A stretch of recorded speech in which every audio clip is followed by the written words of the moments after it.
Okay, here's Kimberly Gogan with the Office of the Guardian. Hi, Kim. Happy Friday, Miss Sunny. Happy Friday. Yeah, how are things going? Not too bad, actually. We're making a lot of progress on the UNN front. Thank you to the entire team. Yes. So I'm looking forward to some new things coming out in the next week or two. The building of the app is going very well. It's probably 20-30% done already, and we just got access on Monday, so that's great. Yeah. So things are going really well for us. I also wanted to thank all our sponsors for, how do I say this, for purchasing advertising. We got to be careful here. Purchasing advertising. And we hope that this will also help your businesses as much as it's helped us grow and begin again. So yeah, we're going to talk about a lot of things today. And before I get into the what, I want to talk a little bit about myself and my personality. And so some of you have gotten to know me a little bit on the threads. So you know me as the fun Kim that's laughing and joking and blowing off things that people consider to be difficult circumstances. But that's just who I am. Now, to me, these things are not difficult circumstances at all. And you're going to learn a little bit more about that today. But I wanted to point out one thing. A warrior, a real warrior of the light, fights with their heart. Their heart is what gives them strength. Their love for humanity, like my love for humanity, gives me strength. My love for Source gives me strength, guidance, wisdom, and many other things that you're going to learn about me today. I've been in a lot of strange circumstances in my life, and I want to explain them to you and not scare you, because there's some scary things here we're going to talk about that Kim has done, and I'm not just the smiley girl on the internet. But more to give you an idea on why certain circumstances are kind of, not really a situation to me. A situation is some of the things I'm about to explain to you. That's in part. There have been people that have come and gone in the Care Chat that have talked about things like they're fighting the globalists and all of these things, and they're doing protests and whatnot. And although those things are important, because you can only do what you can do. But the things that I do are a little bit different. And a little bit more difficult. Things that I have used in the past to achieve these objectives and to earn all these scars were, I do have the ability to remote view, which under certain circumstances becomes extra heightened. I have used this in the past to get in and out of buildings that I've never been in before. To run around cities I've also never visited before, to find my way in and out of things, to find out who's coming around the corner and maybe take a different turn, those types of things. And of course, I use it to locate different things before I had the key intelligence and military system up and running the way that it is now. So that's part of it. Number two, most people, when their adrenaline starts pumping really hard, they start to shake. I mean, these are extreme circumstances. People start to shake. And for everyone and every human, that's different. That's a different response. For me, I've actually learned to channel my adrenaline, get my heart rate down to about 60. And then it's much easier for me to do that and channel my energy in order to have a more effective result against, for example, a larger physical opponent. Of course, Source is always there. And when you fight with God or Source, you never lose a battle. I would tell you that my first physical altercation in my life was when I was about 11 years old. And at that point, I started learning Muay Thai and a bunch of other types of fighting skills. At the time, it was illegal in the U.S. to teach it here, but we found a way to take it anyway. I was in a really bad neighborhood, and so there were some instructors that offered to teach some of us young people the arts. We spent hours and hours and hours learning how to pinch bottle caps with your fingers and fold them in half and punch your fingers through cans and all kinds of things. So it's not like I was actually formally trained by any agency or any military or anything like that. These were life skills I was learning to protect myself in a very bad neighborhood. And once you learn these life skills, they never go away. So there's a number of different things that I use, and have used to protect myself. Mm-hmm. Now, this being said, there are some of you that have mentioned that I am being, quote unquote, attacked on Telegram. And I laugh at that statement because it's not an attack. And I'll explain to you what an attack is. I have some notes here we're going to go by in just a few moments. That is like a joke. Some people have asked, why don't I file copyright against Team Bubba or something like that? Because I just don't care. I know they're NSA and I know they're MI6, and if I was actually going to attack them, it wouldn't be with a copyright. Yeah. Okay. They're just kind of irrelevant, but they say there's no such thing as bad publicity. Let them run. Enjoy themselves. Let them exchange between other people who now believe they're attacking me, and I just don't care. Okay. And I'll tell you why I don't care. The next thing that's come up because of this is there's obviously a transition going on here, and I look at it as a positive transition. There are new things available in the app world that we didn't have at the time we formed, even just a year ago. So I'm excited about those changes. The whole team is super excited to move forward. Because of all of you, we've been able to make payroll this month, so I'm very happy about that, and I thank you for that. It's not really for me, it's for them. For people like Sunny and Mike and Zoltan Raquel that worked really hard day and night on that website to get it up and running for all of you, and are still working day and night now on the web app and a few other things. So I thank everyone that has offered to join us since the transition and help out. We have some amazing, talented people that have come on board that wouldn't have come on board before. Different circumstances, different situations.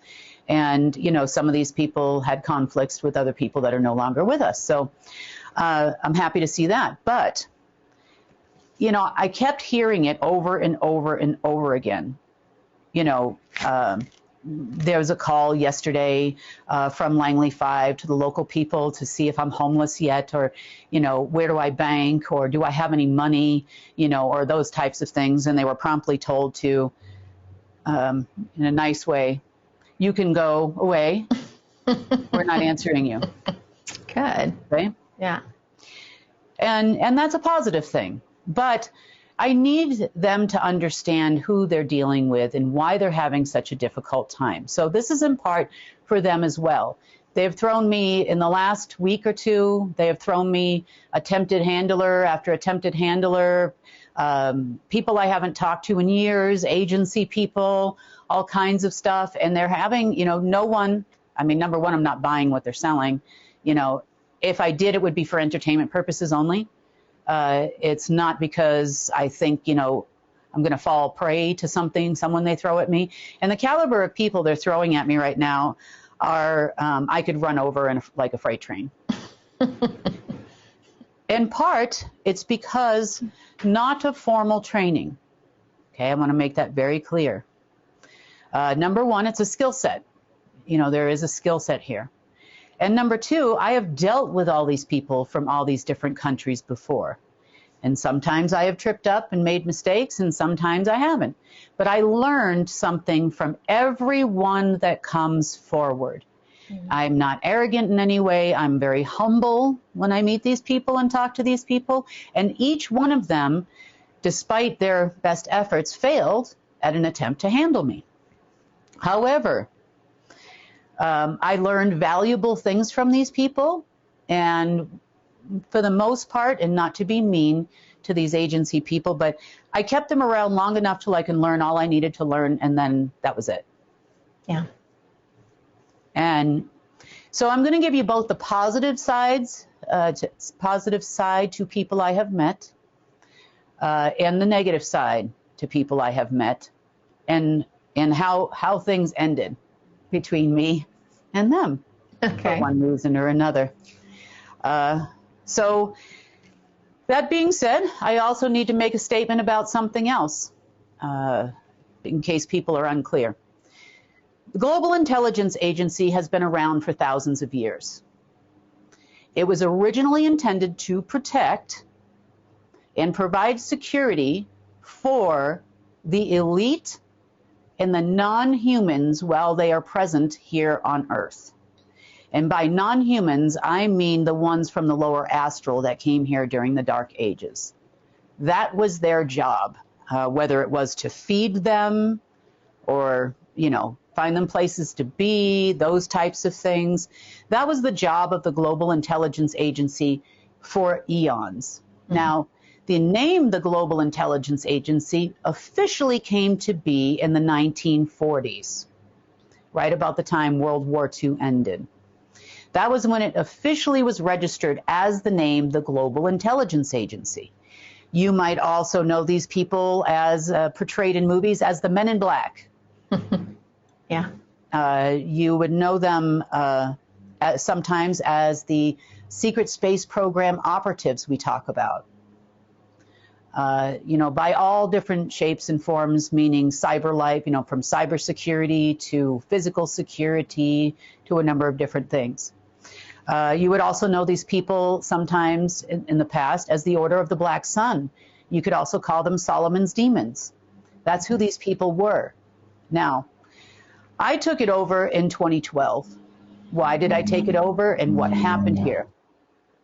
That meant the name became registered to myself. After that, did they still continue as operatives and telling people they were the Global Intelligence Agency? Yes, they did, for quite a long time. And I have to explain this because at the end of this broadcast, I'm going to explain to you why their money didn't come today. By 2012, I took over as the director. Now, none of these people would listen to me. I wiped out everyone that was registered. But unfortunately, these people individually had already been registered with nearly every intelligence agency on Earth in their systems. And they were also registered to places like NATO and other agencies. This is where you would see people like what I call Langley 5 or the 5-star generals. You would see a lot of different groups intertwining in working with or for the Global Intelligence Agency for a long time. So that's who they were. Now, since I've taken it over, and then I was able to gain more access since that time, by about 2016 to the Alpha system. Not that I didn't always have access, I just didn't fully understand how to use it. And it took me years to learn. So this was a process. It wasn't like I got a handbook like you do when you get a new PC and they tell you how to use a quantum system that spans densities and dimensions. Other factors as well, if you remember in 2012, at the end of 2012, we were all going to die. You remember that? We were also all going to die in Y2K. We've been going to all die for a while now because nobody really knows what to expect. But it never happens, and we're all still here. Old texts or whatever it is that people are reading may not necessarily be true. We talked about that on Wednesday. Okay. Now, by the time I formulated the key intelligence and military system is when I started having more and more access to all intelligence and military systems worldwide. I could tap into anyone's intelligence agency, anybody's military, just like the Global Intelligence Agency used to be able to do, along with the NSA and the ACIO and a lot of people that we've mentioned before. So that gave me kind of a leg up on my so-called enemy. I also had access to the AVILP4 system and the Net6 system for that very reason. And I also knew when proposed paydays were supposed to be, not only for the Global Intelligence Agency, but also, for other parties that would get paid as well. So I've been the director of the Global Intelligence Agency since 2012. I have the highest clearance in the world. I can make my clearance 10,000, 10 billion if I want to, because I control the Global Intelligence Agency, and the Global Intelligence Agency has controlled all agencies worldwide and all militaries worldwide forever. Okay, since its inception, at least for 3 millennia, if not more. So that being said, that's how I bring you the information I bring you. That's how the key intelligence and military system does what it does legally. And then, obviously, I've told you about additional add-ons and things we've done over the last couple of years to make it more effective and more efficient, because right now you have me as the director, and I have probably a handful of people worldwide that I list in the system as Agent X. I don't list them by name. You'd have to look it up in the reverse and figure out who they were first, and then look up their file from there, from backwards, because it could be quite dangerous where they are. So these are the beginnings of the new Global Intelligence Agency, and it's been running fine. I'm tired. I don't want to be on the system all the time. I'd like to do something else other than get alerts at 1 or 2 o'clock in the morning. Sleeping would be nice, but I figure if he brings you to it, he'll bring you through it. So here we are. Yeah. So speaking of bringing you to it and bringing you through it, let's start with the laundry list of handlers and people I know and have met in person. So we're going to begin with a man by the name of Stephen Alter.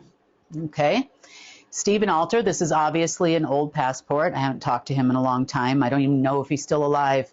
Stephen Alter was actually part of the original, what I call the Jason Bourne medication people as well. He was an assassin. He worked for the United States. I have physically seen with my own 2 eyes his entire box full of passports from multiple different countries. He is a Hasidic Jew, or was a Hasidic Jew. He was the person that introduced me to the Black Dragon in China. And when I first met him, he was called the Silver or Gray Eagle. His name is Bruce Coe.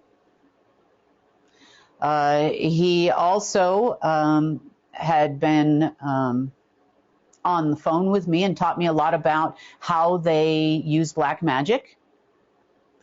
As a Hasidic Jew, he also told me how you counteract it and block it and those types of things. He gave me my first introduction on how to match your particles, meaning the vibration of your body and your matter in your body, your essence, your consciousness and your energy to match, for example, a solid object like a wall or a sofa, and how you could then pass right through it. So he did teach me a lot, and for that, I was grateful. He also was... they started nicknaming him in the industry, which you never, we all know you never leave. It's like the Hotel California. Once you are an operative on that high of a level. Now, this is not a CIA operative, although you could call him a CIA operative. He is not a, for example, FSB or SVR operative in Russia or KGB at the time, but you could call him a KGB agent. And that's how these operatives work when they worked for the Global Intelligence Agency. He also did a lot of consulting for the Mossad. He lived in Belgium for a time, and now we're going to get into the little rougher part. He also was present at a meeting with George Bush Sr. and Chavez during the time when they were starting the fracking in Brazil. He was responsible for getting that started and getting that going. And then Bush Sr. pulled the rug out because it was just a geopolitical play. It and during this meeting that he witnessed, because he was there with Bush Sr., you know, they always sent that kind of security, not the other kind of security, not the Secret Service. They would send that kind of security to a meeting between two members of the order. Now, that's going to probably break some Venezuelan people's hearts, but that's true.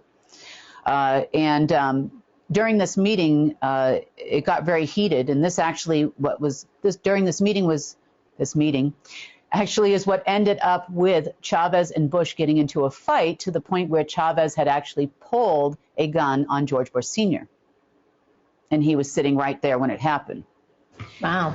And it also ultimately resulted in the nationalization of the oil in Venezuela.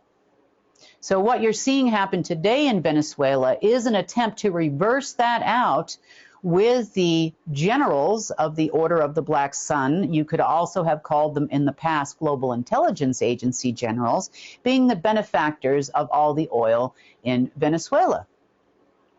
So I've learned a lot, like I said, from all these people. I'm not saying they were good people, but you take what you need and leave the rest. So during his visit, he did come and visit me when I lived in Phoenix, Arizona. During his visit, he made several trips to the VA hospital. And I'm telling people this so that if you are Langley, or working with Langley, or thinking about becoming my handler with Langley, this information is for you, so you can verify who he is and when he arrived in Phoenix, which was in 2011, and how many visits that person made to the VA hospital in Phoenix, Arizona. So you know my story is true. Otherwise, how would I know this? Next, he was on a phone conversation in my home, in the other room, with Mr. Coe, with Bruce Coe, the then Silver Eagle turned Black Dragon over there. And he told them that he could probably get me to marry him. Oh, gosh.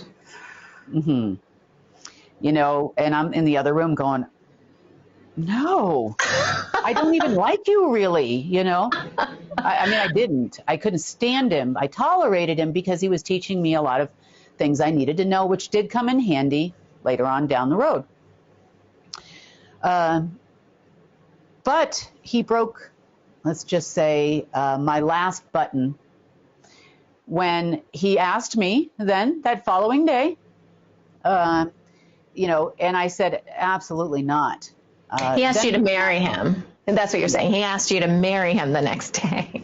Yeah. So that became apparent that was not going to happen. We began fighting quite a bit because this was just ridiculous to me. Then he went after my daughter. Wow. Yep. In my home, he tried to assault my daughter. Now, my daughter was only 10 at the time. Oh, my gosh. Mm-hmm. Anything for the bloodline, right? Anything for the bloodline. Just got to get into that bloodline some way, shape, or form. And I also heard him saying that he thinks that the daughter, my daughter, trusted him to the same person, and that he could get the daughter for sure. And then that, you know, a few hours later is when that actually took place. And there was a physical altercation that took place, as you could well imagine. Mm-hmm. And let's just say in a gentle way, he was no longer welcome in my home. He had never seen me in that way. When I channel my adrenaline, I mean, literally everything goes blank and cold. There's no other thought except for how the person in front of me is going to leave this planet. Wow. And what's the best way to do it? And I start calculating it really, really fast. Okay. So he basically ran out the door. I never saw him again.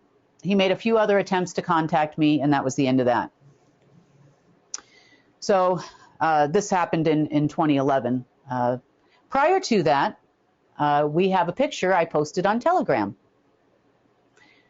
This picture was taken by me in 2010 in Hong Kong, And the person you see there, the Asian man, is the one they call Dr. Lee. He's also known as grandfather. And he also serves as a walk-in for Inky and Lil and Marduk, possibly also Anu. And we're going to talk a little bit more about walk-ins here in a minute. The person in the middle is a man by the name of Daniel Weisenberger, and I'll get into more about him in just a little bit. And the person on the far right is, I'm going to say his last name wrong, his name is Asher Chichivijan. Yeah, so I'm going to say the name wrong, but you'll see it anyway in a minute here on his passport. So in the beginning, I am the one that actually got these two gentlemen the meeting with this guy in the first place through a contact of mine. And after this meeting happened, and I returned home for a little while, that is when, due to my conversations with him and another man named Victor Wang, which was one of the family bankers, the Wangs, the Wongs, the Woos, those are family bankers, typical last names you would see. The bankers of death, as we call them, the black bankers, however you want to propose that. And after I left there and I went home, shortly thereafter, around 10 o'clock at night, I heard people crawling on my roof, and Bush Sr. had installed a congressional tap on my house. Wow. Okay. Mm-hmm. Yep. Right after this trip. So, you know, I've got my daughter sleeping. My mom happened to spend the night and stay over at that time. This was something that took place in Phoenix, Arizona. Do you think Bush, Kim, did Bush know who you were, like in the master plan here? Or do you think he had limited information? Or what did they know at that point? You know, Project Looking Glass was where they could tell, you know, look into the future, look into the past, look into the present. And remember, we had the talk about how far out you go doesn't necessarily mean it's going to be true. Right. But they saw the faces of a lot of the Melchizedeks that were alive at that time. Okay. And yes, I would say from about 1983, that happened during the CIA's program where they were collecting DNA from trash in specific areas based on the readers of the Looking Glass and what they saw. You could also call these readers the real women. So that I would say yes, to some degree, but unless you're actually doing something, then you don't really hit the radar, so to speak. And by doing something, I mean getting on a plane and flying to Hong Kong and meeting with some Asian family members. That kind of does it. A flight that I took in London in 2008, you know, that kind of does it. Why would Nathan Rothschild care if I lived or died? Why would he invite me to Thorn Country Club? You know, why would all those things have happened? You know, they knew more about me than I knew about me, you know, at this time. And to be flat out honest, you know. Yeah. Okay, let's talk about the next guy. And these are just a few of who I had passports for. We're going to talk about Asher, one of the people in the picture. So we met up again, same year, 2010. We met up again. And we met up this time in Zurich, Switzerland. This is a Mossad agent. I think he's dead now. Not by my doing, but I believe he's dead. He worked directly for and took orders from a gentleman by the name of Hans Brewer at the time, and Rothschild. He is actually a Rothschild and a descendant of the royal family of France. The Rothschild installed royal family, might I add. He also, in this trip in Zurich, introduced me to the Watchers and who the Watchers are. You can find information on the Watchers when you if you look around on the internet, you can see some stuff on there. Other people talk about them as well. I actually met the Watchers in a restaurant, which was right near and right next to, not attached to, if I remember correctly, the Bahnhof in Zurich, Switzerland. We also, I mean, this is a guy I couldn't stand. he was so arrogant and so awful to people. We had gone out to lunch with, other colleagues or dinner or something like that. And he would treat those people so badly, like the wait staff and all of that, just awful. He even made one of them cry at one dinner we were at. But some valuable lessons learned there as well. I learned from talking to him, everybody has a different technique when they want to control you, handle you, however you want to say it, get you to do what they want you to do. I just had to learn. So this was my experience with the first of many Mossad agents that I ran across over time. Now, let me tell you the rest of the story about what happened with Asher. We were in a meeting. We were having a meeting. At least that's what I thought we were doing. We were having a meeting in a hotel room that had a suite. So there was a living room area where you could have a meeting. And the meeting with the other people pretty much ended. And so it was just me and him in there. And apparently, I wasn't doing what I was supposed to be doing. And he attacked me in the hotel room. Yes, he did. He did. Like an attack, like a punch attack or like a sexual attack? Like a physical attack. Yeah. Oh, okay. Like I'm going to kill you kind of attack. Yes. So this was a very nice hotel. It was the Dolder Grand Hotel. And I'm going to mention to you that I do know, and I am very well aware, that this hotel receives a lot of dignitaries from around the world. And it is hardwired into Interpol and other European intelligence agencies because a lot of business takes place inside there. Okay. Yeah. Now, I'm telling you this because I'm sure Langley or whoever wants to know can go check to see if what I'm telling you is true. So how I actually got out of there is I grabbed a bottle, and mini bars in this nice of a hotel are not exactly mini. You have full-size bottles of champagne and all those things, and, they're double, triple the price, but they are there. Yeah. And if you've ever been to Zurich, Switzerland, like everything closes at 9, 10 o'clock. You're not getting a late dinner or a drive-through at 2 o'clock in the morning there or anything like that. It's shuts down. So that's probably partially why they do this. They even shut down the kitchens in the hotels and whatnot. So I grabbed a bottle of wine. I smashed it on the stone floor in the newer wing of the Dolder Grand Hotel. This is where this took place. And then I beat his head in with it. Oh my gosh. Yeah, I know you are. And then beat his head into the floor. Into the stone floor until he passed out. And then I left. So I'm sure that's on recording. Yeah. If they'd like to verify that. But that actually happened. So the moral to the story is don't take a meeting in someone's hotel room in Zurich, Switzerland, when you suspect that they're the Mossad.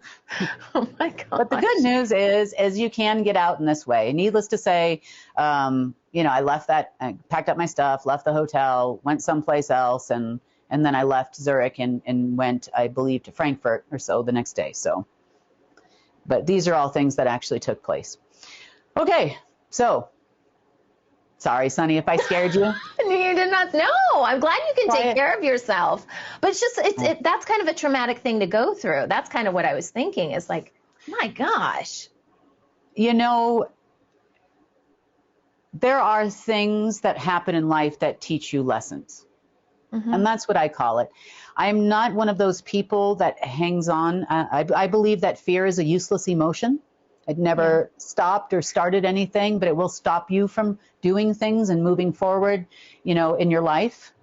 Yeah. Traumatic events that happen to people are fear-based things you're holding on to. And as difficult as it is, you have to let them go. Yeah. So that faint memory, I have a memory of it, of course. I was there, it's like, but it's no different than, I went and watched this movie last week to me.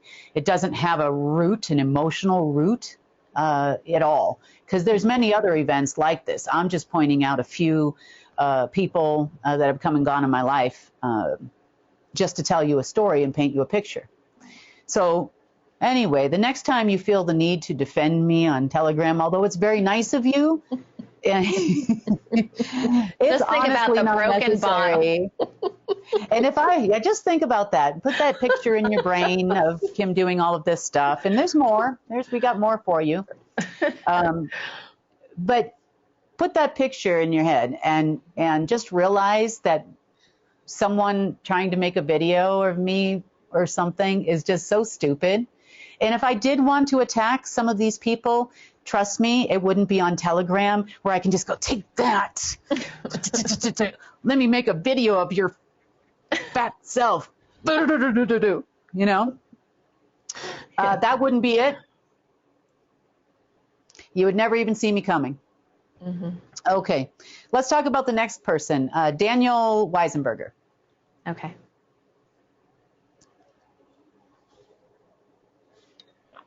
Sorry, took a sip of water there. Okay, Daniel. Daniel is a German SS officer. He also worked directly for Hans Brewer, aka Rothschild. Hans Brewer is more one of those people that is on both sides. Oftentimes you would see the Black son marrying into the Rothschild families and vice versa. And that happened quite often. If you recognize this last name, you'll also recognize other people in history who probably around World War II time, people in and around Hitler. It's a family name. And of course, this man is no exception. We met for the first time physically in person. We talked on the phone many times, but we met in person at the Intercontinental Hotel in Frankfurt, Germany, towards the end of 2010. It would have been end of November, beginning of December. We had some meetings there. He also introduced me out at dinner one night to a man that built the back server system, not the alpha system, the back servers, the hidden black servers, so to speak, for JP Morgan, to which I proceeded to get this guy really drunk, flirted with him a little bit, and he told me all about how he did it. It's very easy, very simple, okay? Daniel, on the other hand, was just trying to get me together with one of the trustees for the Omega system or the order, so that I could trigger Alpha and she would trigger Omega, and we'll talk about her in a minute. Daniel also introduced me to a group called Lodge 999 while I was in Germany. Lodge 999 is based in Germany. These are people who are very well trained in black magic, dark arts, in things beyond the Jedi program that the U.S. has for training for industrial psychics. I call them the industrial psychics. Lodge 999, the reason why I didn't actually formally touch those people, obviously for a reason, but I watched him hand them a picture of someone who he wanted dead, and then that person ends up dead. So they are very effective killers. They only need to know who you're speaking of, and then they can find them worldwide. They're remote viewers, just like we do on the light side. They are remote viewers, and they can kill people at a distance. Wow. Yes. So, of course, I had a long conversation with Daniel as well about, wow, that's fascinating. How does that really work? And all of those types of things. And he kind of explained to me sort of how it works. So guess what? You can do it with the light, too. It amazes me that these people are so willing to talk about stuff. Like when you were talking about the first handler you had, I'm like, why is he divulging anything? Because when I think of a handler, I think of someone that just tells you what to do, and then you just do it. But no, that's not how it works. Okay. See, they have to first establish trust, and a trust can be established in a number of different ways. Giving information to get information is one of those ways. Yeah, I see that. So, he was in it for the long haul. Yeah. Daniel, not so much. He was very German, very abrupt, very hot-headed, to say the least. I also ran into him and Asher in Russia as well. I met them at that time in the lobby of the Ritz-Carlton Hotel. They were trying to be my go-between between myself and, let's just say, Russian people, some Russian people that were there. Some I would call them old KGB guys, which I can, but sometimes they're not. Do you know what I mean? You talked about operatives. Okay. Yeah. And also with the Omega person, trustee person, the orders trustee. Right. Now, again, I can be extremely frustrating with these people. I mean, I can be very, very frustrating to deal with because number one, the truth will drive you crazy. When you don't buy what they sell, those types of things. And he went at it for 11 or 12 hours, and I just kind of sat there the whole time right there in the lobby. And there's, I'm sure, videos of that because Ritz-Carlton is owned by the Marriott, and the entire chain, and I hate to break this to you guys, if you've ever stayed in a Marriott hotel anywhere in the world, then you may have seen those small little, they're little like black balls, half balls on the ceilings, those types of things. Yeah, you've probably seen those. So those are cameras, and they are a direct feed into the FBI, the CIA, Interpol, depending on where you are in the world, and all their partners. Okay? So everything you've ever done in a hotel room, sorry to scare you, is on a live feed to agencies. And this was long before the advent of Echelon. Wow. Yeah. So sorry to scare you there, but that's true. Also, everything that happens in the lobby of hotels and everything, obviously. The Ritz-Carlton and Marriott had a deal with the Russian government and the underground facility underneath the Kremlin where they would also receive all the feeds and everything too, because, that was in there from the USSR days. It's been there for a long time in those buildings. No surprise here. It doesn't bother me. I don't do anything in anybody's room or a Zoom room or any other room that I could care less if the entire world ever saw. Be like, yep, there's Kim naked taking a shower. Yep, she takes a shower. She's clean, I don't embarrass at all because I know these things. So you would live your life literally locked in a closet if you knew just how far they went to surveil humanity. It can be done through your refrigerator.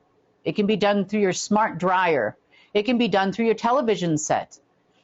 So don't think there's a room in your house that they can't watch at any given moment in time, even without a satellite over your head, of which I currently have 2. Yeah. Okay? 24 hours a day, 7 days a week, I have 2. So don't think, you're either going to, when you know all of this stuff, you're either going to continue to live your life or you're going to go hide in a closet somewhere because you're never going to have any privacy. And especially if you're me, there's no such thing. This house is on infrared. I know that. I know they hear everything I say in this house locally, which I expect them to. And sometimes I have conversations right from my living room in my pajamas with these people, and they know it too. That's awesome. Yeah. I'm not under any delusion here, and I have nothing to hide, so I just don't care. People are like, well, did you ever have any kind of relations with people, that kind of thing? Well, yeah, sure I did, throughout my life. Of course I did. Do I know that they had a videotape of it? Yes, I do know. Do I know that it did happen here? Not in this house, a different house. It happened here. And am I aware of the fact that I got a phone call the very next day from someone in the United Kingdom who worked with MI6, but wasn't MI6. So another operative that I know. His name is Johnny. And he called me and told me, hey, I saw your tape. Oh, gosh. So do you see how fast it travels? So there's really nothing anybody can put out there about me that's going to embarrass me in any way, shape, or form. I just don't care. I'm sorry. But, when you get past all of this stuff, there's nothing another human in the world can actually do to embarrass you in any way, right? But for some reason, Langley 5 seems to think this could work to break me down.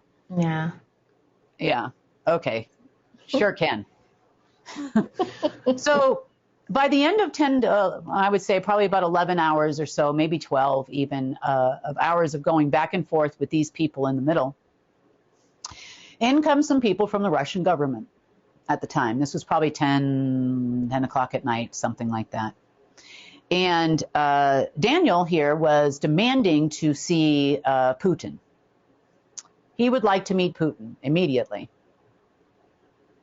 And when the guy, the Russian man, said that, it's too late, I can't do that for you right now. We'll come back to you tomorrow. Typical agency stuff. It's always tomorrow and never today, always tomorrow. Of course, that never took place. And he stood there in the middle of the hotel and screamed at the top of his lungs, "If I do not see him right now," in my best German accent, "if I do not see him right now, I will shut down the whole financial system of Russia." Just like that. I will do it. Oh my God. Now, bear in mind, I had been twisting this man's brain all day long. Okay, so he was really already pretty frustrated. Yeah. And that was actually purely intentional on my part because I just really wanted them to go away. I wanted to get on. I didn't know that, this was a whole dual lock and key thing at the time, before the light age, before the expirations of the covenants and all the things that we've learned, or you've learned from me all this time. So the Russian people go away. Let me see what I can do, anything to get out the door. But I learned a trick from these Russian people. Okay.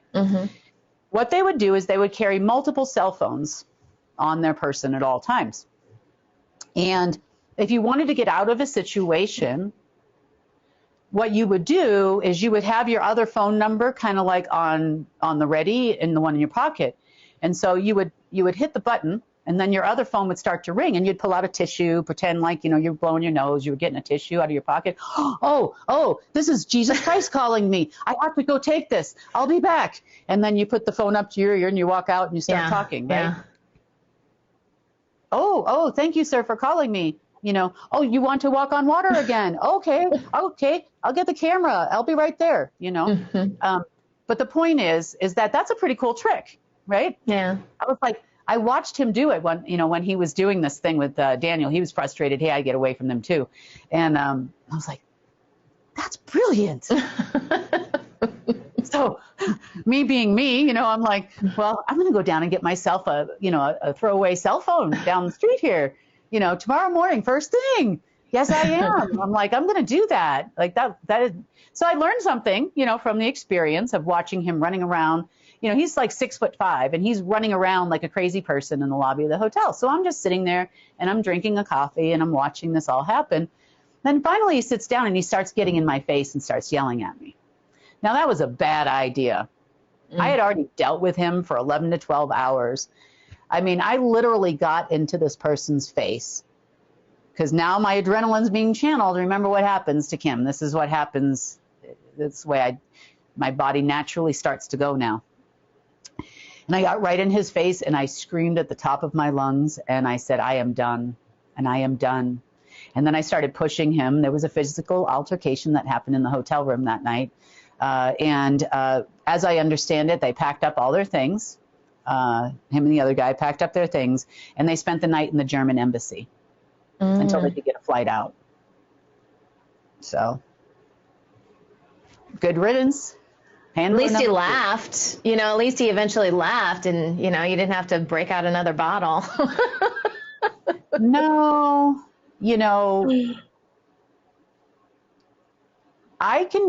there's a look that happens in your face when you almost go cold. People don't know how to explain it, but I've had a couple of people that I've obviously gotten to this point with that looked at me and said, "Are you drunk?" And it wasn't because I was slurring my words, or it wasn't because I was rocking all over the place or anything like that. It's because have you ever looked at a person in the face that is drunk? Yeah. There's kind of like nothing behind their eyes. It's like, they go blank, pretty much, or they're on something or whatever. No, I was on coffee. I can assure you there was no alcohol in my coffee. Otherwise, I would have been fast asleep by 10:30 at night, you know. I was drinking the coffee because I'm like, hey, if this, you know, something's going to happen, I better, you know, continue staying awake. So it was actually a cup of espresso at the time. So if anybody looks it up, you know, with a cute little heart in it and the whole thing and the cinnamon stick on the side, you know. So if anybody wants to look up that video, I'm talking about, you know, people who have the ability to do that. You'll see exactly what I'm telling you to be true. I was wearing a blue suit, remember it vividly, with a lilac shirt. So on that night. Yep. And so anyway, good riddance to the German SS, but thank you for the training. They have very little patience. So it's very easy if you happen to encounter someone from the German SS, no offense to anybody, or the BND or any of those people, you need to understand they're very impatient people. So all you got to do is keep pushing those buttons and pushing those buttons, and eventually they're going to erupt into some crazy man in the hotel. You're like, oh, you know, and you can't laugh. You just got to sit there with a straight face like, wow, that's happening. So what exactly did he want you to do? You said that you were talking for like 12 hours or more. What about what? Like, what was the purpose? Well, an atypical thing that agencies do, and this is kind of common pretty much in all agencies around the world. The trust building is a thing, you know, giving information, you're safe with us, you know, all of this type of stuff, you know, that's a pretty common factor, you know, across the board. Pretending not to speak English is another one. No, it's really true, you know, to have a translator, someone in between. So then I just pretend that we don't all have, and you do too, an internal translator that can read the frequency and the brain frequency before the words come out of your mouth. So it doesn't matter what anybody's saying. You can actually read what is about to come out of their mouth, and it's like an internal translator. So then I just wouldn't tell anybody that I understand everything you're saying right now, which is fine. You know, we all can play the same game here. Other things that people do, it's divide and conquer, separate. So to give you kind of an example of divide and conquer, you and your husband go on a trip somewhere.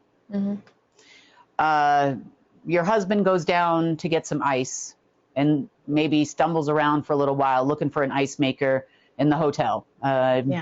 Maybe he had to go down to the kitchen. Who knows? Well, he's gone about an hour and a half. Okay. Now, if this was the two of you and they needed to divide the two of you for some reason, they would be telling you in one room that they have videotapes, which they'll always give you tomorrow. Okay, never today, always tomorrow. Oh, we'll get them tomorrow. We're pulling them up. We're doing the thing. And then, you know, 10 days will go by and you'll never see the videotape. But but what it does is they start to build distrust between you and the other person, so that you don't trust each other for one reason or another. So then they proceed to tell you that, you know, he went down there and he met a prostitute or a woman and got it on in the ice maker room or something. I don't know. And now you're not going to trust your husband. Like, let's just say you're going to have a little distrust. So even when you get back together at the end of the day, you know, after all this interrogation thing happens, he will also tell you, you know, did you know that Sonny withdrew all your retirement pay from your account, from your pension account, and you now have zero pension? And that's partially, she told you that she won the tickets on a radio show. Didn't it be at the hotel? No, she didn't. She actually cashed in all your retirement pay. She's getting ready to leave you, you know. You know, that's how they would say it. So now there's distrust between the two of you, even though you might go back to the same hotel room that night. You know, you're obviously not going to be trusting every word that comes out of his mouth, and he's not going to trust every word that comes out of your mouth. And now they can insert their truth. It's just interesting because these people, like in this scenario that you've described, like my husband wouldn't know them, I wouldn't know them, but I'm just going to believe, like these random people just show up giving you this information. And I mean, I understand what you're saying, and it could still sow some distrust. part of it, I'd be like, who the hell are you? Get away from me. Like, and how would you even know this information? How would you know that that's my husband, even if he was getting it on with someone else in the ice machine room? How would you know that? I would have so many. This is why you don't do this to a journalist. They come at you with a million more questions. You don't do it to the journalist, maybe, right? Maybe that's why they are all journalists, typically. Maybe that's why they train you that way. Maybe. Just in case you want to become one of their journalists. Who knows? I don't know. But I was like, I had observed this before. This was not the first time I've had this happen to me. So this was what was going on between myself and another person we're going to talk about in a few minutes now. Okay. Now let's talk about Nikolai, the Russian spy. That's your nickname for him. I used to call him Nikolai, the Russian spy. That's right. So meet Nikolai, ex-KGB agent, right hand, one of Putin's operatives that ran his presidency. Remember, no president is alone. Right. Putin does not run the country all by himself. This is one of Putin's operatives. This gentleman also has a tattoo, or if he's still alive, I don't know. This was a while ago, and he was, kind of up there then. Between his right hand thumb and his right hand point finger, which is of a swastika. You've mentioned him before. I remember you talking about someone who had a tattoo. This came up in another conversation. Yeah. Well, let's put a name to the face, because the very next day, this guy rocks up at the hotel and now is my best friend. Of course. Yes. Oh, yes. I couldn't take them to see Putin, but I'll take you to see Putin. Blah, blah, blah, blah, blah. And on we go. Okay. This guy, now moves me over. Well, I moved over, I should say, to the Kempinski Hotel, where I stayed for about a week, about the week between our Christmas, not Orthodox Christmas, and New Year's. I stayed there for about a week. We met every day in the lobby of the hotel. Because it was the holiday season in Russia, it's very different than it is in the States and a lot of other countries. The whole place shuts down. You can't get a hold of anybody. So his daughter actually came with him because she was learning English in school. And she was our quote unquote translator for several of those meetings. I mean, yeah. Spent a lot of time with this guy day after day after day. Myself and the other trustee lady. I was actually the one that ordered the Department of Defense terminal, the AVILP4 terminal, for verification of both her and myself. I ordered it through a friend of mine that I'll only call JB. He knows who he is, and everybody else probably knows who he is as well. And he got it from the 5-star generals, and it was delivered to Moscow. And they did install it at this time at the Russian Central Bank. At the same time, shortly thereafter, once the terminal arrived, also arriving there in Moscow was JP Morgan Chase representatives, Credit Suisse representatives, UBS representatives, Citibank representatives, Federal Reserve representatives, Treasury representatives, and all of these people, so insert global bank here, Barclays, Bank of America, you name it, they were all there. They all had representatives there, and they all stayed at a place called the Golden Ring Hotel in Moscow. Okay. Now remember the divide thing here.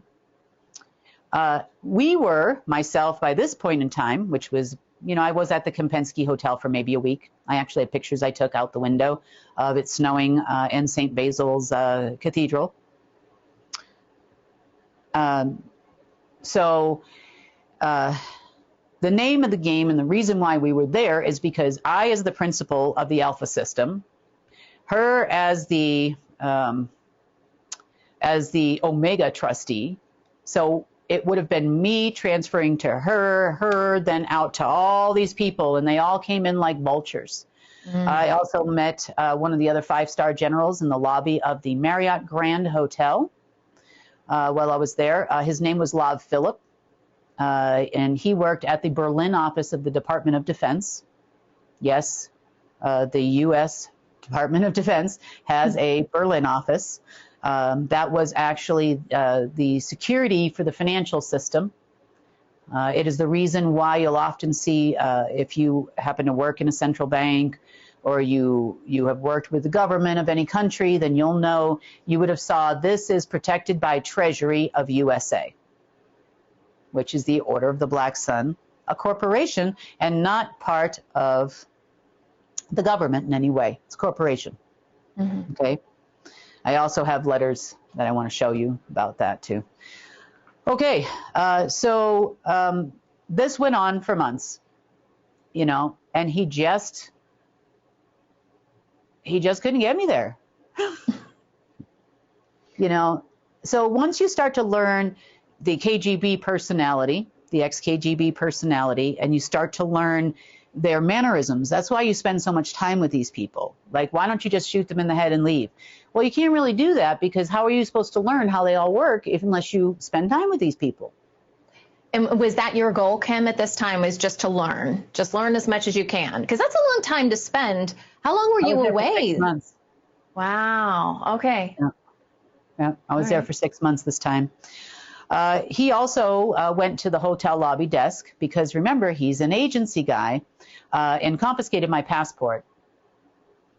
Told me he was going to get a visa renewal.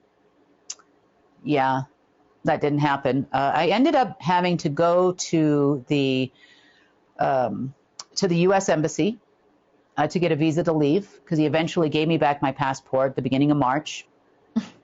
They tried to forge documents stating that a power of attorney stating that I had turned the Alpha system over to them. I gave them power of attorney against the Alpha system.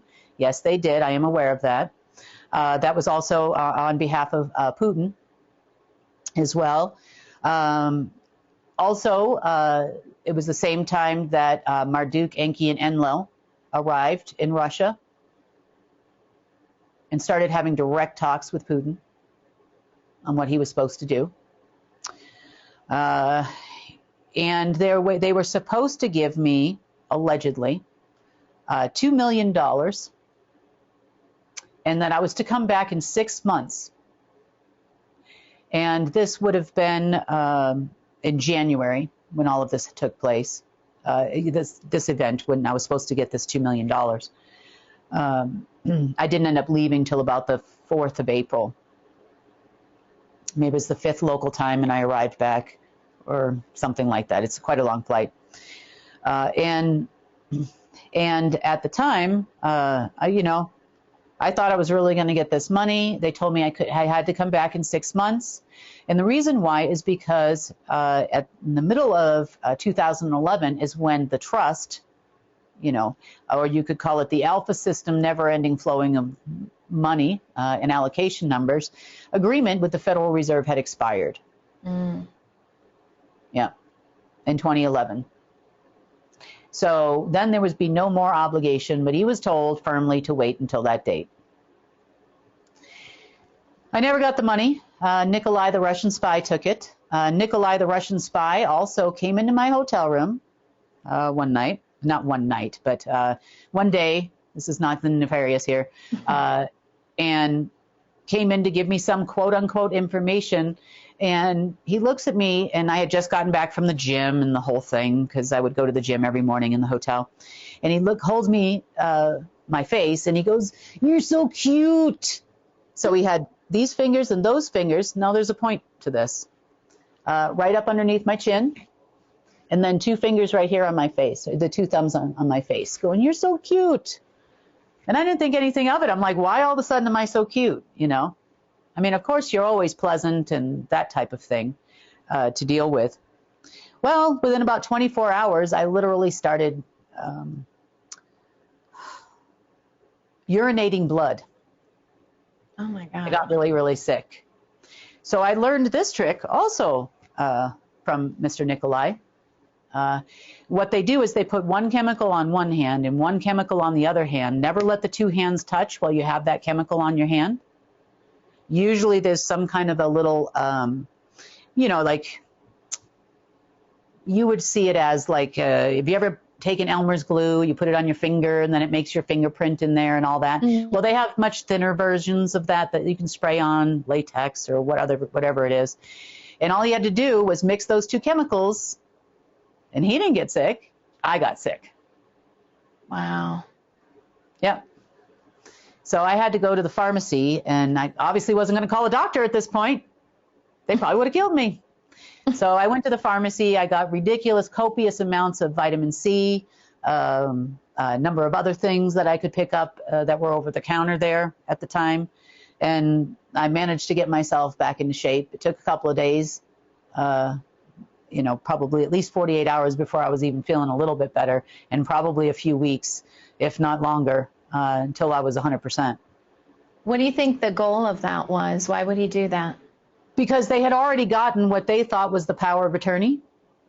Oh. Okay. They had already replicated my passport. They took my passport for that reason.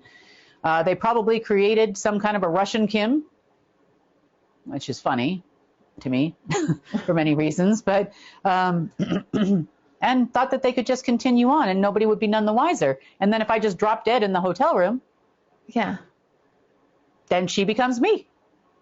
Wow. Gosh, these people are ruthless. They are ruthless. And I have to tell you, to the people that said, I'm fighting the globalists, I went to a protest. I'm like, really?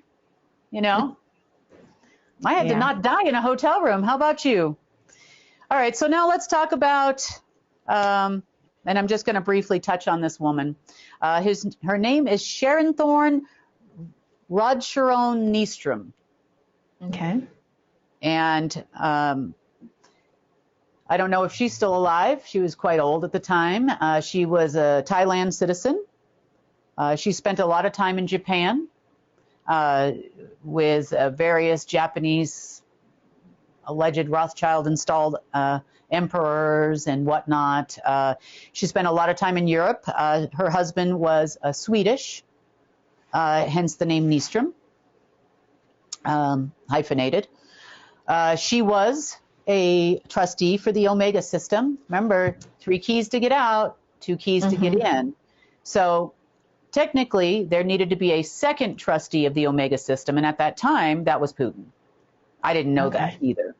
So those are the 2 to get in, me to get it out as the principal.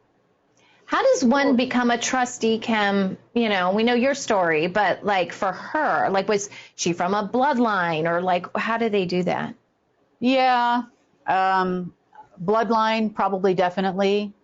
And no offense, but this was probably the nastiest woman I have ever dealt with in my life. She absolutely was some kind of agency trained person. Absolutely, 1,000%. Could she have been part of the Black Widow program? I met another Black Widow, which we're going to talk about here in a little bit too. I know this is a long explanation, but it's good to talk about these things. Are you finding this interesting, Sunny? Yeah, I am. Yeah, for sure. Yeah. So I spent quite a bit of time with her. I was finally allowed, after the whole separate, divide, and conquer thing kind of went by the wayside. We finally kind of got together and start talking. She absolutely thought she walked on water and parted it. She thought she was, and this is another agency trick too.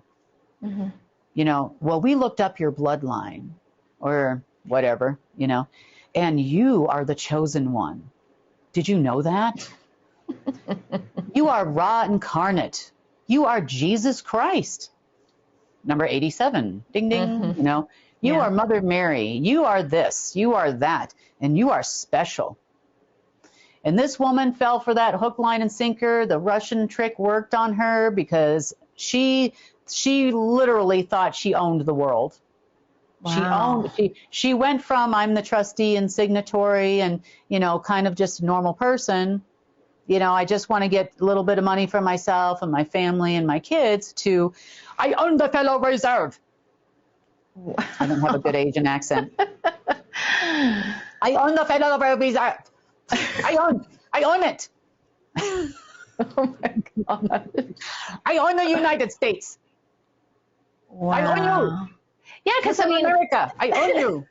from her photo, I mean, photos can be deceiving, but she looks like a nice old lady you see in the grocery store or something like that. Like, obviously, the real life version is a little different. Yeah, absolutely not. So the whole purpose behind this exercise was actually, this is before I knew the Treasury wasn't actually government and who they actually were. And I have a letter here that was to the Treasury Department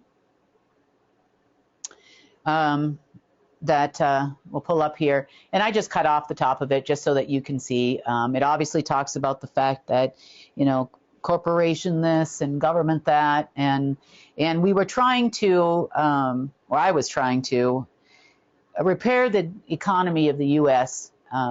Because we had just gone through a market crash a couple years prior. Mm-hmm.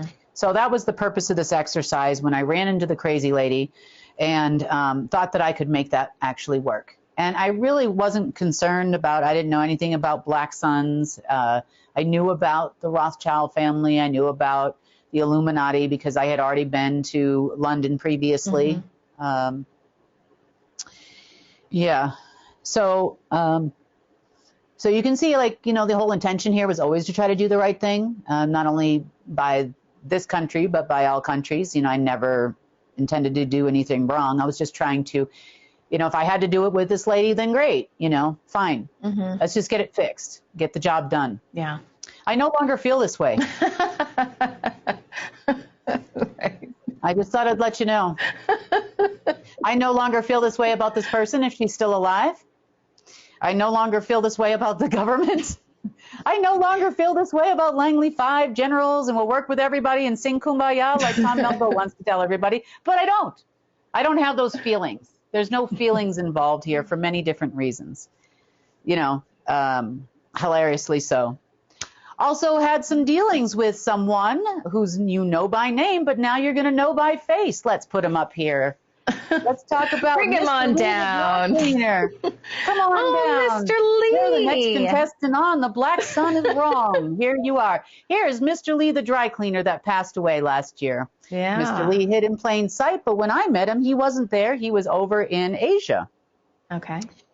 Yes. Mr. Lee was also trying to hack into some lines of credit that he couldn't get any access to on behalf of Mei Hua at the time, one of the ladies there. And we're going to meet one of Mei Hua's little friends here in a moment as we go forward. But yes, meet Mr. Lee. So if you don't think I didn't know, did you really write Chuck Lee? You did, didn't you? What is it supposed to be? Oh, God, I can't even remember. His name, General Lee, always was General Lee. It says Chuck. Chuck. Oh, my God, his real name's Chuck Lee. That's funny. Now, that's hilarious. There's the real-life Chuck Lee. Well-trained Black Sun general, 5-star general in China. There's Chuck Lee. Yeah. Then eventually, even though he wasn't born in China, and I see that, don't get me wrong, he was also related to Mr. Parks, part of Langley 5, who passed away also this year. Mr. Parks was also from Korea. Mm-hmm. So not all Langley 5 are Americans, so don't think they are. They're from all over the world. So I just thought I'd pull that out. I ran across it. I was like, oh, my gosh, I forgot about this guy. Let's talk about the dry cleaner. Make a little fun. Yeah. All right. Now, I want to talk to you about handler number. I don't know what number I'm on at this moment in time, but let's talk about him. Jesper Ellerman. Okay. Jesper Ellerman has been all over the world, running around with documents that I haven't spoken to him since 2017, most likely for discrediting purposes, I would say. Now, Jesper, his real name is Peter. Peter worked for his father, Jesper, who was also known as the Jack. Mm-hmm. The Jack is a title in the tables of the Silent Circle. Okay? Okay. So you could say that I spent, I met him in 2013. First time he ever met me was in 1998 in the Bahamas, but I didn't know that at the time. But we met in 2013 by phone. And the first thing he says is, "I'm an assassin." I said, "Okay." He goes, and he says to me, it's pretty funny. He says, "You're not afraid." I said, "Well, let me see. If I get really afraid, is it going to stop you from coming after me and trying to kill me?" He goes, "No." And I said, "Okay, then what's the point? You know, you obviously called me for a reason. What is it you want?" You know, well, turns out it's handler number, however many we're on now here. We met in person in 2014. He came to Arizona. At the time, it was in Tucson. We spent a number of hours talking to each other, that kind of thing. Security plans. He wanted to be a part of the Global Intelligence Agency, and he was for a time. He also was responsible for making the $1 deal with the Silent Circle. So you can give him that. And then he too lost his noodle around the end of December 2016 to December 2017. So sometime within that time frame. Now, part of the reason why he started to lose his noodle is because I had just got to Durango, Colorado. And Mr. Johnson was my handler here, member of the Johnson crew in every way. That was not his real last name when he started this gig. And Jesper realized he was losing his grip. You know, this is the separation, divide and conquer kind of thing. So he knew he wasn't in control. But I still learned some things in that year time span on who these people were and why this town existed.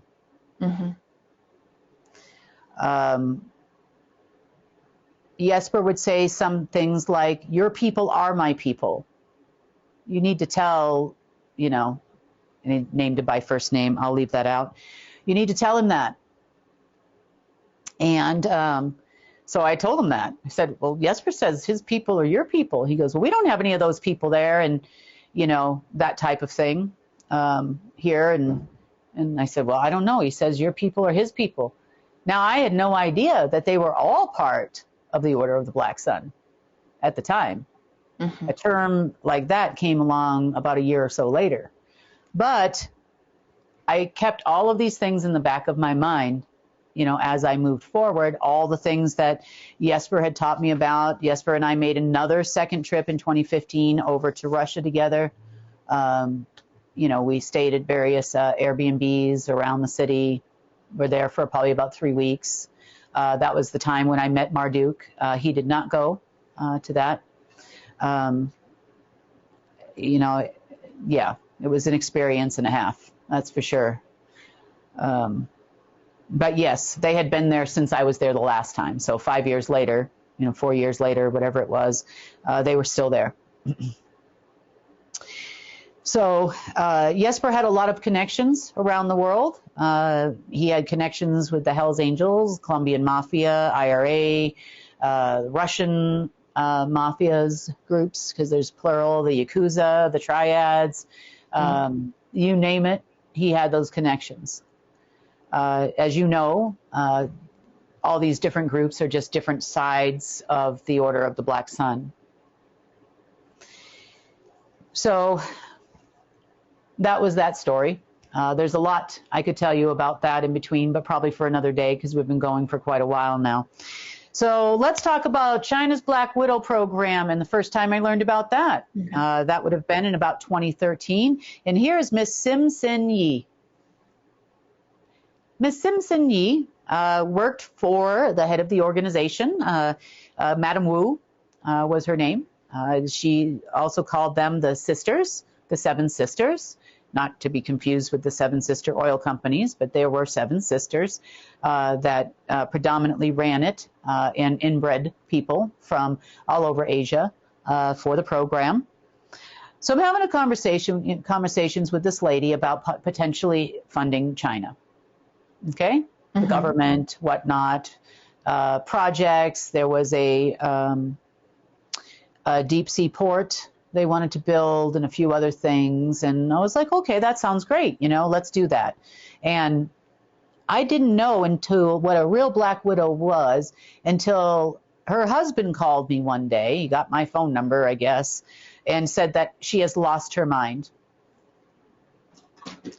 And I still have notes to this day, which I kept a copy because they were Skype conversations. They were written conversations I had with her, where she starts telling me things like, I'm prime zero, I'm the absolute zero, I'm the nothing, you are one, I am zero, all of this kind of crazy stuff. And how are the prime wars going? Do you still have your tetrahedron head?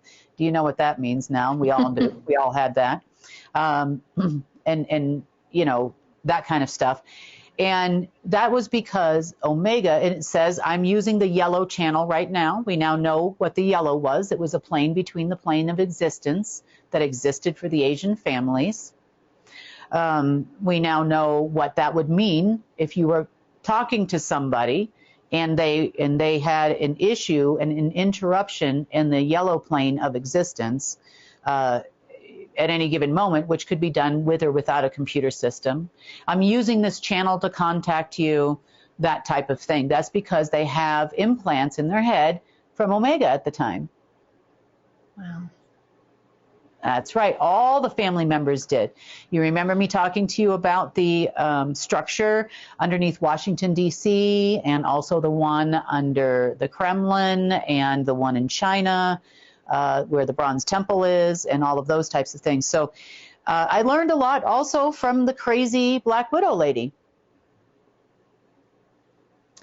I started learning about what's the yellow plane, what's the yellow channel, what's this, what's that, what's the prime wars, what are they talking about, and why is she calling me of all people, telling me this whole story? And I had subsequent emails from her. They're a little crazy. I'd be happy to put them out there if you guys want to see them, but it's full on nuts. I don't know whatever happened to her. She stopped eating. I think whatever it was that was trying to kill her. The Omega system or whatever was talking to her in her head was trying to kill her. Don't know if it was successful or not, because after that crazy conversation, I really didn't have any further talks with her at that time. Okay, along with Simpson Yee, she worked very closely with the Smiths. You've watched The Matrix? Well, here's the Smith for you. This is an MI6 agent with the last name of Smith. Now, he is not just MI6. He's an agent. He's an operative. These are your Mr. Smiths, guys. This is just one as an example. So I can prove to you they work together very closely. I don't know who was which one's handler at the time, but I often when you would talk to one, you would talk to the other. They would both be on the phone. They didn't want to not permit you to be on the phone with the other people. So I thought I'd introduce you to a Mr. Smith. Now, I also knew how I came to learn about MI6 and how they work internally and all that kind of stuff was not only from Mr. Smith here, it was also from a man by the name of Colin Armstrong Bell. At least that was his name that he gave me. He also went by other code names like Johnny Applebard. He was Scottish. He was from Scotland. Poor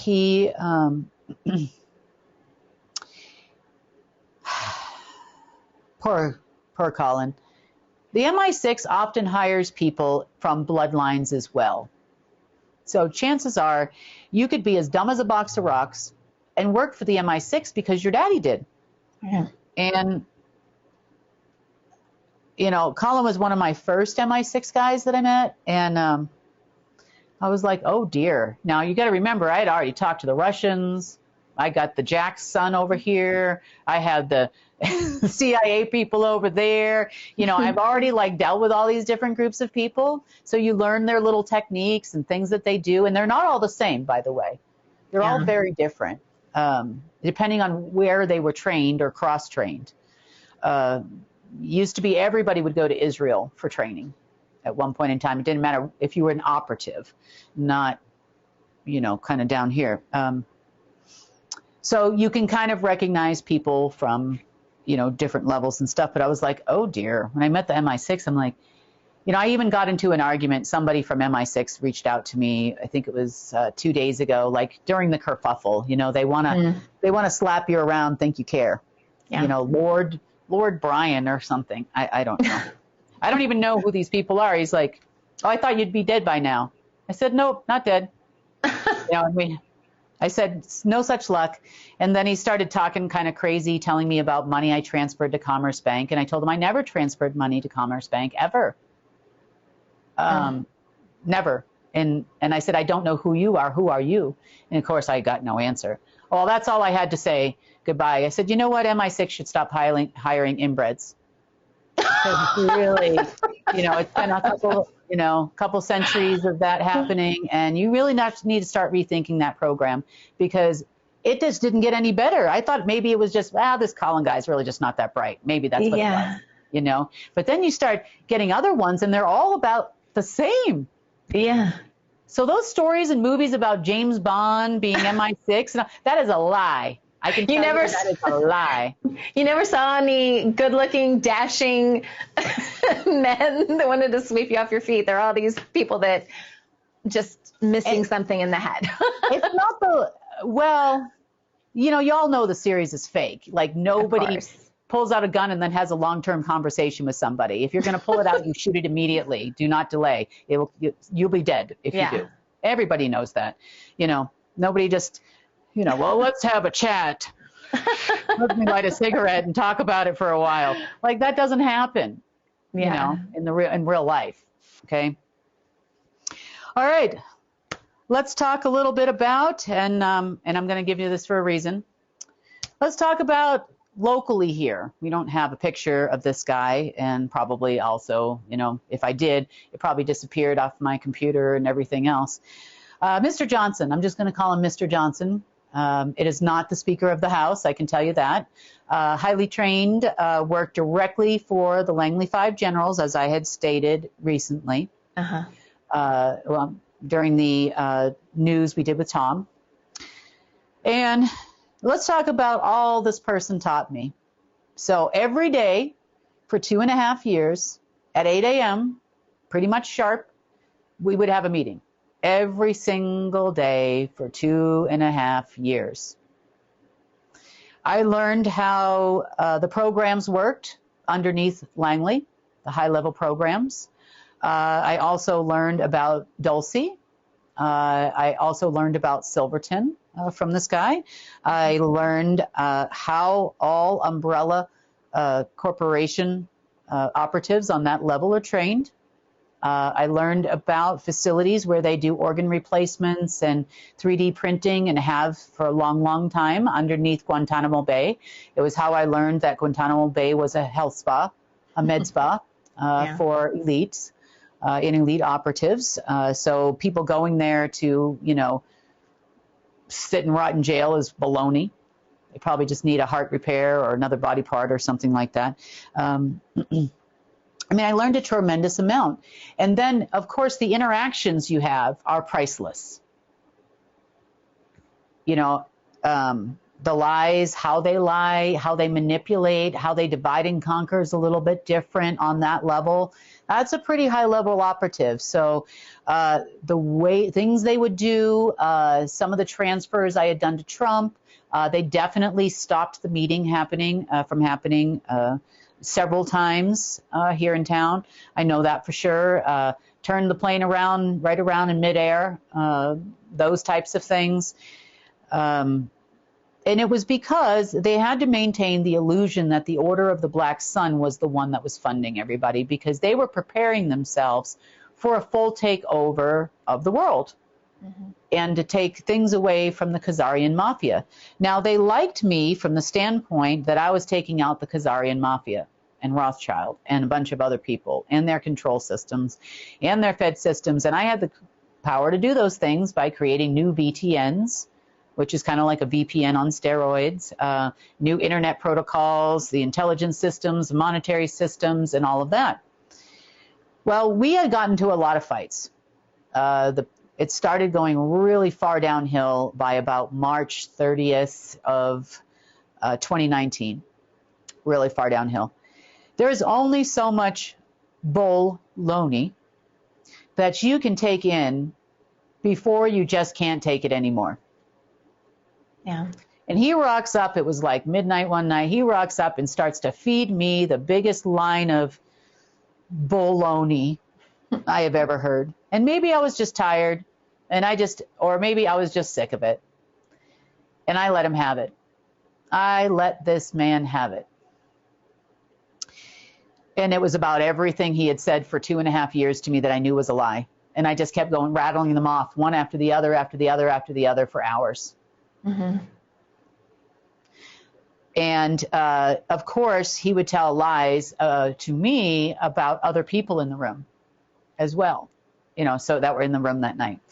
And, so I looked at that person, and I'd say, okay, tell him what you told me, You went down to the ice maker. Don't you remember? You went down to the ice maker, and come on, tell him what he did, Yeah. And this guy's like laughing, it's funny because, I called him on everything for years. But still, every morning like clockwork at 8 a.m., tried to recover. Then you go into, see, with the American trained ones, you go into the things like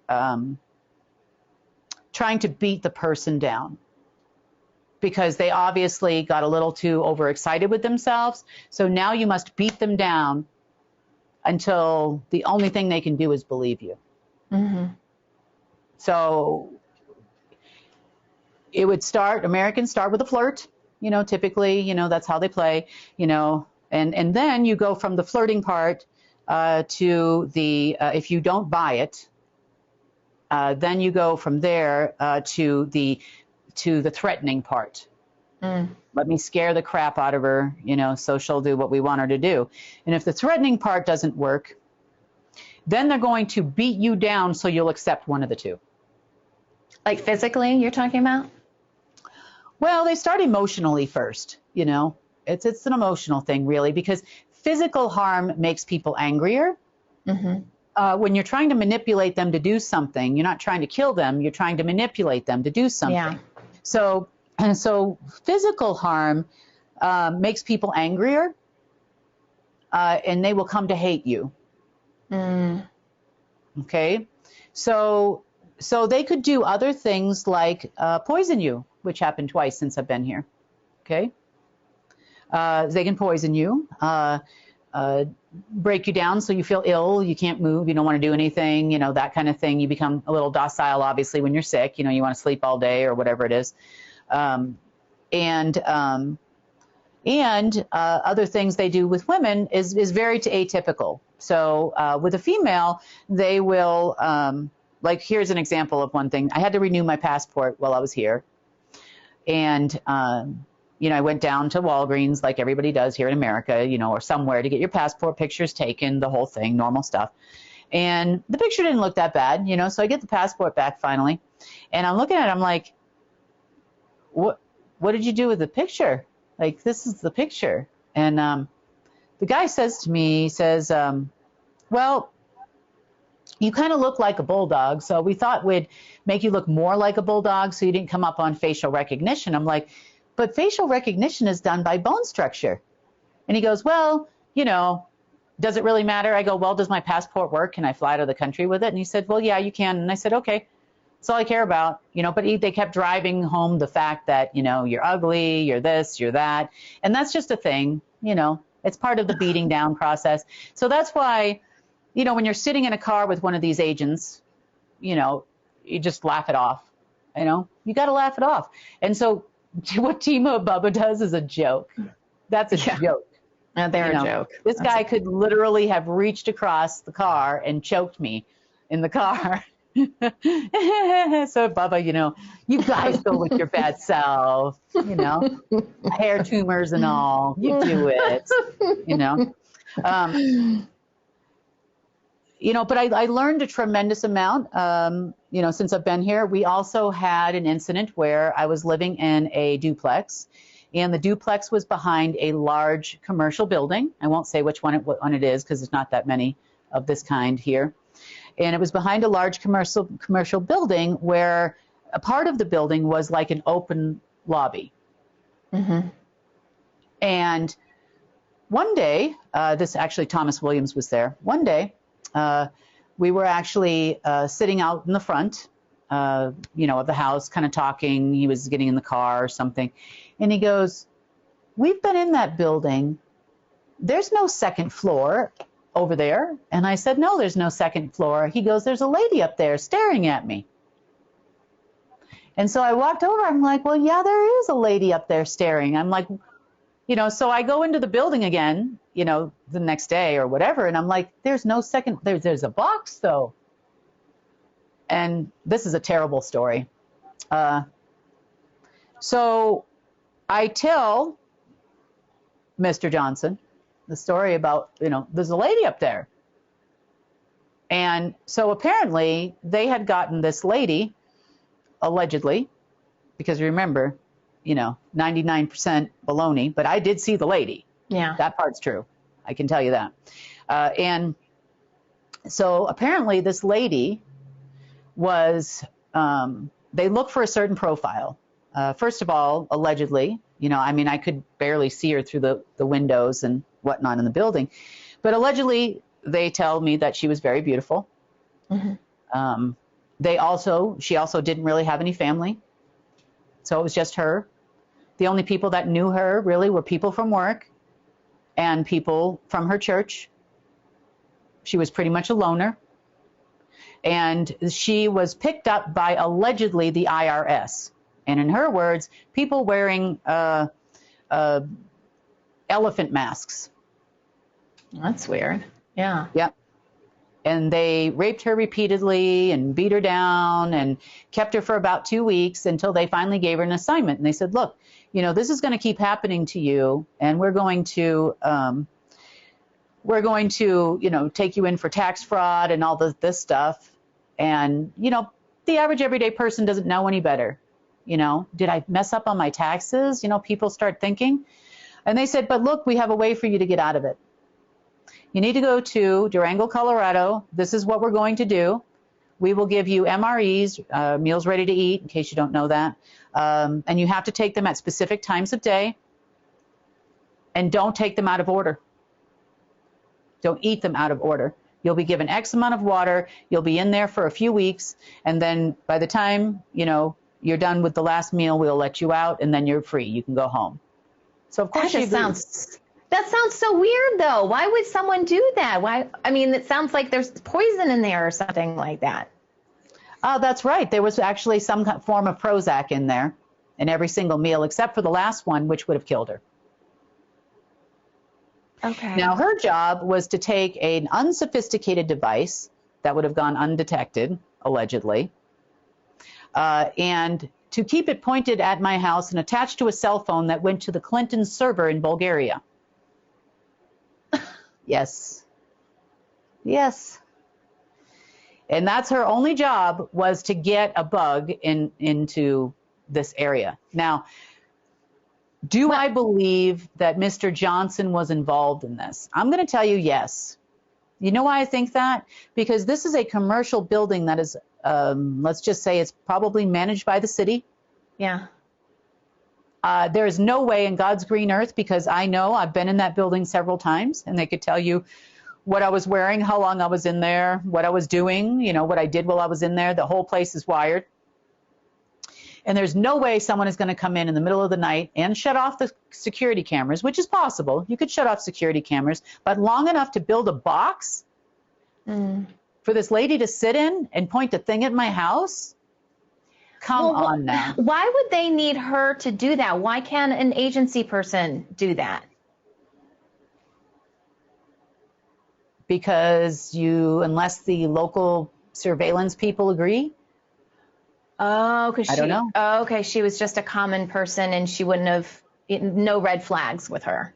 No red flags walking into town. No. Oh, gotcha. Okay. Mm-hmm. And they use people like this all the time. Mm-hmm. But once we figured out where the fake jail was that she was in, she thought she was in fake jail. It was all staged in some warehouse somewhere.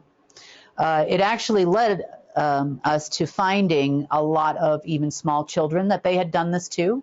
that they had kidnapped and chained to beds and attics of politicians, known people, even from Texas.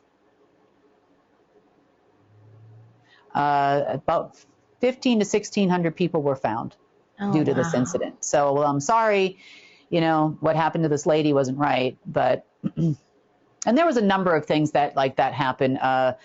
We had a group of military people, Navy SEALs, 13 of them come in once. They were told by their commanding officer that I was basically going to crash the entire American financial system, go save the financial system, go get her in Durango, you know, that kind of thing. One of them was actually born here in town. Therefore, they, of course, came in. They could be coming to see their parents, you know, you don't know, with a bunch of buddies from the Navy. Who knows?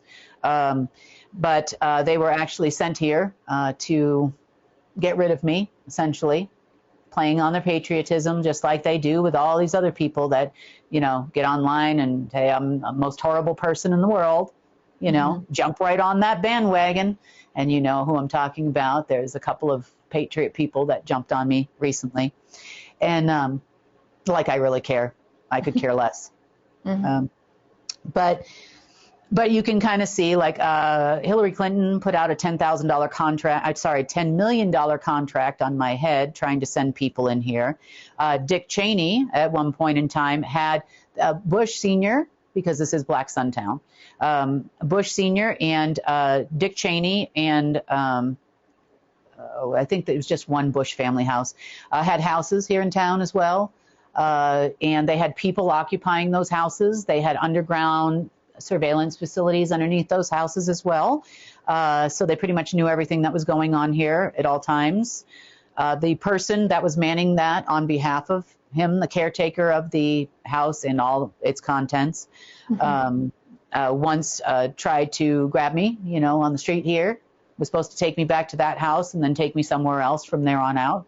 That happened since I've been here. So there's been a number of incidents since I've been here that were actually situations, like real situations that really happened, you know, in my life. As you can see, like, you know, anybody can tell you stories about what they saw, what they happened, some guy I know, but I just gave you all the passport information on it on purpose. Now let's talk about part of the reason why I told you all of this. I mean, in part for you, but in part so you understand the rest of this story. So look, we talked about the Global Intelligence Agency and who they were. We talked about who they are now, who we are now, I should say, with myself as the director. Now we're down to some operatives on the operative SSP operative level. These are, you know, Monarch, whoever they are, remaining SSP operatives. And they told the whole world, including the reason why that cute little clock counts, you know, I can't mention it because I'll get kicked off, counting down about a gateway opening. Now, by January 12th, or the first full moon, first new moon after the solstice time, is of critical importance to these people who still think they work for the GIA, but you don't. Okay?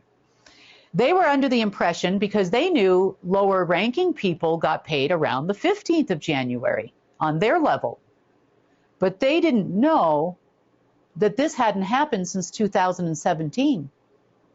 So they took the Treasury for a ride, they took the governments for a ride. That's the reason why Congress signed the budget, saying that they would get paid money by the 19th. Remember, two different payouts, the 19th and another one in February, which is not going to happen now.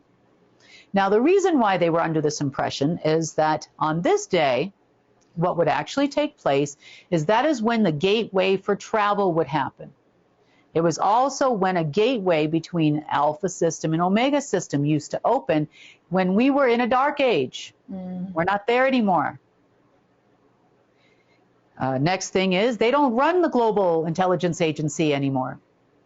Sorry, you're not even a part of it, actually. The money would always come through to two different places, Development Bank of Singapore, also known as DBS Bank, and the other place would be HSBC in Hong Kong, which is why you constantly see a bunch of alphabet soup, I call it. There's a floor there called, I think it's the want to say it might be the 13th floor or something like that. But anyway, of the building, it's a pretty big building there. And I used to call it the alphabet soup floor because it was just all full of agencies from all over the world. And, you know, it was part of the place where a lot of high level trading would actually happen. So these guys got all excited because now they're quote unquote claiming they're in charge. They've got the clock counting down because the gateway was supposed to open by midnight China time. And something actually happened. Do you want to know what it is? Yes. You're talking about midnight of the 12th, which is today. No, midnight last night China time. Last night China time. Okay, gotcha. Yes, right. Last night in China. Mm-hmm. Okay. So what happened? It's actually kind of a funny story, really. So, you know, we're in the light age now, which means the only gateway that ever opens, ever, is a gateway to source. Yeah. We don't go down anywhere. There's no elevator to the bottom floor anymore. So the gateway started opening to source today, which is amazing for us, which is really good for us. Yeah. Because it's a time of abundant energy coming directly from source. And in the past, we got some really nasty stuff. Yeah. So they were like, yay, it opened, the gateway's open, woohoo, you know, and they even put it on the clock thing.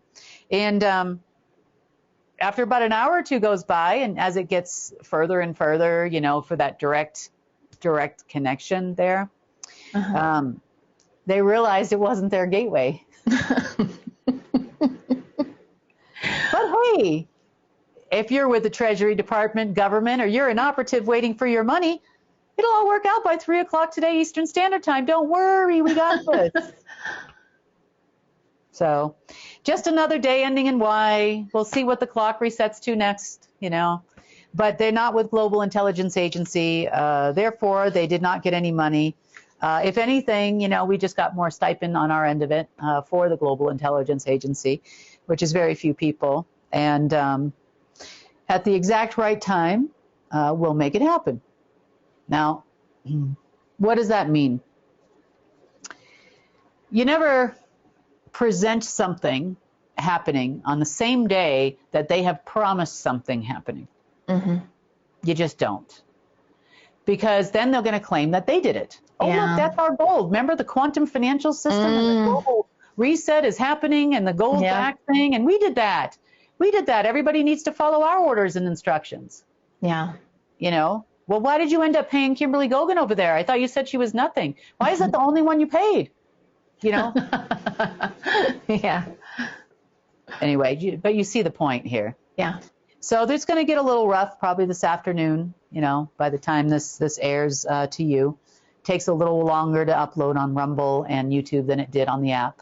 Hopefully it's not as long on the new app, so we'll see. But that's pretty much the world situation report. Everybody was waiting with bated breath for their big whopping payouts today. Yeah, the 12th, that was the big day. They haven't had a contract to actually do security for this planet for years now. I mean, over a decade. The last time that system paid out was January 12th of 2017. And that was because in 2016, Marduk was still around and he liked you people. I actually don't, so don't really care. Yeah. Little knowledge is dangerous, isn't it? Yeah, it is. You know what I thought was interesting when you brought up did you call it a portal or a gateway that opened for these? Gateway. Is a gateway. Okay. I think it's interesting. I guess I picture like if it's a gateway towards source, I just imagine light and beauty, you know, whereas if something opened up that was, you know, not for source, it was the other way, going the other way down, I picture darkness and nasty stuff. But apparently a gateway can open and be neutral, like appear neutral. Is that correct? It can be utilized by both sides. Now, you remember when the clock thing first started, they had a little blurb on there that talked about, you think we would let you go to this density or something like that, signed the gatekeepers. And it was pretty negative. It was a pretty negative comment. I don't remember what it was exactly. But by the gatekeepers, they thought that they are the security and the gate of the gate. Because during the dark age, they were. Right. But now that's not you, that's me, Director of the Global Intelligence Agency here. How can I help you? Yeah. Wow. Press 1 for more ridiculous lies. You know. Honestly. Press 2 if you're still broke and you didn't get any money today. Press 3 if you'd like to talk some common sense, maybe set up a meeting or something like that and figure out how the world really works. Yeah. Press 4 to live in denial. Press 5 to repeat these options constantly until you choose one. I know. So what do you think's going to happen? No, you don't have like a crystal ball to figure out what these crazy people are going to do. But like, this is the 12th. This was the big day. And then, you know, all the things that were happening within the markets or the bonds and things like that. I know last time we talked, you said there were a couple meetings going on. Can you update us? You just got to hold on, Sonny. You work for the Fed now. You just got to hold on, Sonny. By Friday, everything is going to be okay. And we know you had to shut down the United Nations building in Geneva due to lack of funds and not being able to keep the lights on. But you'll be back in business by the 12th. That's what it says. That's what it says, yeah. You'll be able to reopen on the 12th. But what I'm telling you is the backstory behind it. That's why Congress said by the 19th they'd have money. They'd figure they'd give them a few days, trade against some bonds, you know, the whole thing. You know, they even set up a bunch of monarch military bankers to trade it. Yeah. And none of it worked out. Not a thing. I just knew about it last night. You just won't find out about it till 3 o'clock Eastern Standard Time today, which isn't too far off. It's a couple hours from now. So, and meanwhile, all the rest of you can enjoy the Gateway experience. Okay, so we're going to have to wait to see what happens after 3 p.m. as far as, do you expect there to be like a lot of chaos as a result of this? I do, but they do these things on a Friday, and here in America, Monday is a holiday. Yeah, that's true. I think, yeah. So, you know, evil never sleeps. You know, what are the SSP going to do next? I don't know. Probably hack a lot more like they have been all day. Since last night, actually, all night long. You know, it's ever since the exact time of the new moon, actually. Yep. Come on, Gateway, open and drop money on my head. Oh, boy. Well, God bless the MIBs this world. It's crazy how they tell us these kind of things in movies, isn't it? And then they do. So much of it ends up being true. It's like, what? They tell you a lot in movies and series because on the dark side, they have to tell you what they're going to do to you and give you an opportunity to actually prevent it, like you would even know it's real. Right. You know, and then, of course, if anybody speaks like it's real, then they call you crazy. Exactly. Yeah. Yeah, the system's rigged, to say the least. I know. Or was. Well, that being said, that's your world situation report for Friday. It's good to see you twice in 1 week, Sonny. I know. Now people are going to keep asking you to come back. Maybe you'll have more time moving forward to come back and be I don't know. I just thought since a lot of the stuff was personal, it would be better if I did it, you know, face to face. Yeah. So. Well, thank you for all the information. I'm probably going to find a nice, you know, bowl of popcorn and whatnot and watch all these phone calls fly and tempers flare about 3 o'clock this afternoon. And you said that's Eastern time, 3 o'clock, you said? Yes. Eastern. They'll have it all sorted out, Fed. Don't worry. It's all happening now. Yeah. Except you're not the Global Intelligence Agency. Nothing's happening for you, and you don't have a security contract to secure this planet. Therefore, why is anybody paying for it? Certainly not me, because I've done more security in the last couple of years than you ever have. Yeah. So.